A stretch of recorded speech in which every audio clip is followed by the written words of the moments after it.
Now, this was really funny to me. Tom Brady snapped on one of the people that he does his Cyrus XM podcast. He's frustrated with all of the retirement questions. We're going to go ahead and play the audio. Tom, you're leaving everybody guessing.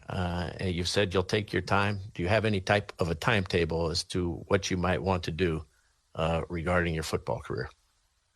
Jim, if I knew what I was going to fucking do, I'd have already done it. Okay? I'm taking it a day at a time. I sense you're antagonized by the question.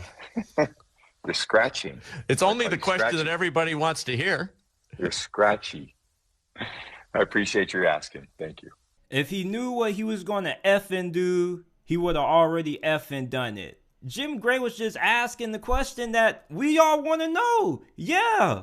And I can understand Tom Brady's frustration because it seems like with everybody asking this question every day, repeatedly over and over again, it makes it seem like people are trying to rush Tom Brady to make a decision.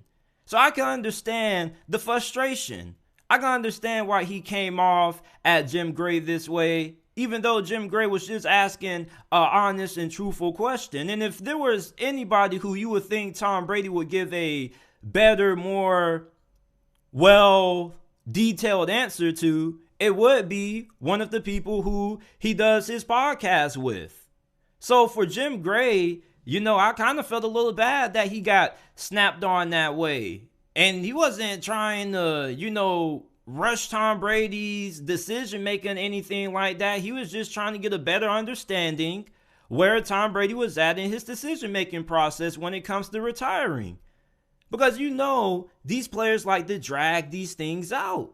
And everybody wants to know what's next for Tom Brady. Not just that. As fans, we want to know what's next for the Tampa Bay Buccaneers or whoever else. We want to know if Tom Brady's going to come back and play for the Buccaneers next season, or if he's going to end up partnering up with Josh McDaniels in Vegas. So I understand why Tom Brady came off the way that he did. It seems like we all just want him to give an answer right now, and these things take time. Tom Brady, he didn't look all that great this year, and I kind of think that Father Time has caught up to him, and I think next season he may be even worse than what he was this season. Now, it wasn't all his fault why the season went left. The offensive line had so many injuries. The receivers weren't as good as what the names may indicate.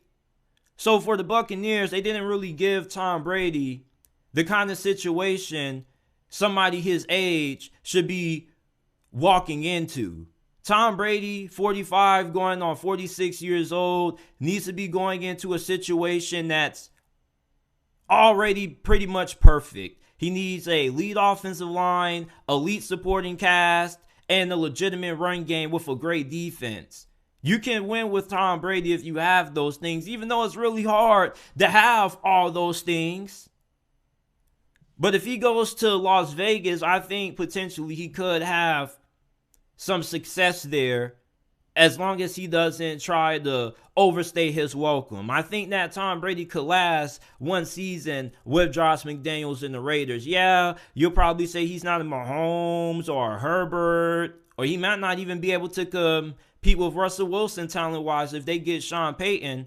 But the thing that you will get from Tom Brady, if you can give him everything that he needs to be successful, I think he's more than capable of being able to get you at least to the wild card round. And if you sign Tom Brady, I think if you're the Raiders, you should go ahead and look at drafting a Will Levis or an Anthony Richardson.